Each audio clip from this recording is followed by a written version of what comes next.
Welcome to the Two Geeks and a Microphone podcast, your one-stop shop for television, movie, video games, comic books, book reviews, and more. Now, without further ado, here's Steven and Mike.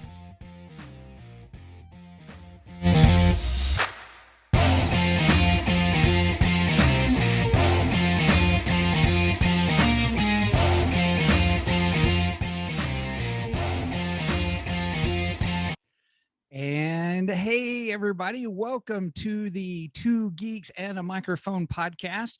We are so glad that you are here with us today and with a special May the 4th be with you. We got some conversations about that coming up. Yay!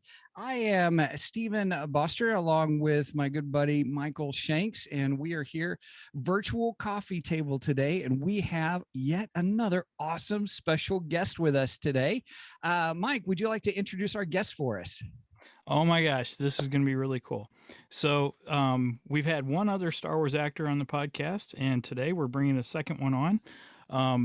Joining us, he played a stormtrooper, a snow trooper, and an Imperial trooper.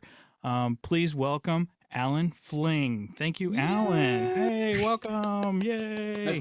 Hi, Mike. Nice to meet you virtually. Right. It's great to meet you as well. We are so glad you're with us today. So to be open, Alan, when Mike first said, "Hey, I've got Alan Flyng coming on," and I'm like, Who's Alan Flyng? Because he's the bigger nerdy Star Wars, knows all the details. I love the movies. And then he described your role, and I'll have you describe and talk about your role in Return of the Jedi. And why don't you tell everybody just if they want to see who you are in the film, what is that scene? Now, I do know it's at 1 hour, 58 minutes and 58 seconds in. Let's not be too exact about it. Right. I'm on the bridge of the Executor, and Admiral Pete is standing up on the high walk by the windows, looking out, and there's other officers saying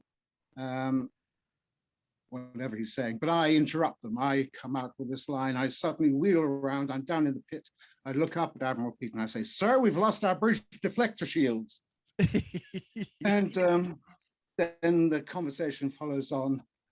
Intensify the forward battery. I don't want anything to get through. Too late, boom.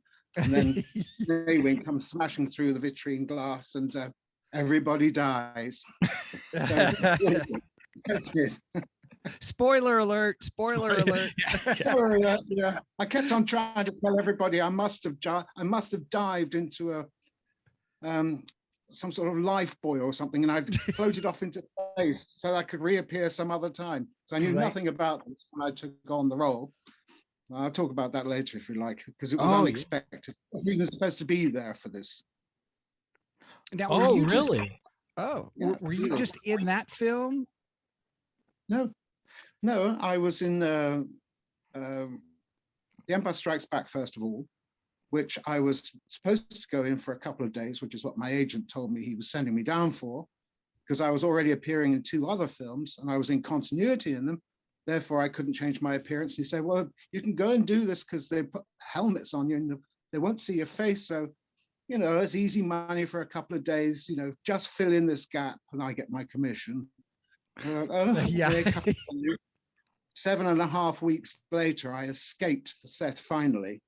And the 2 other films had wrapped. One of them had cut me out of their film, and the other one had to set up a new second unit just to shoot me and finish my scenes off. So I was not very popular.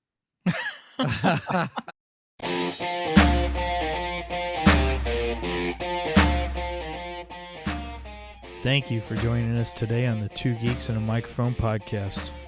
Tune in next week when we will have more news and reviews. Until then,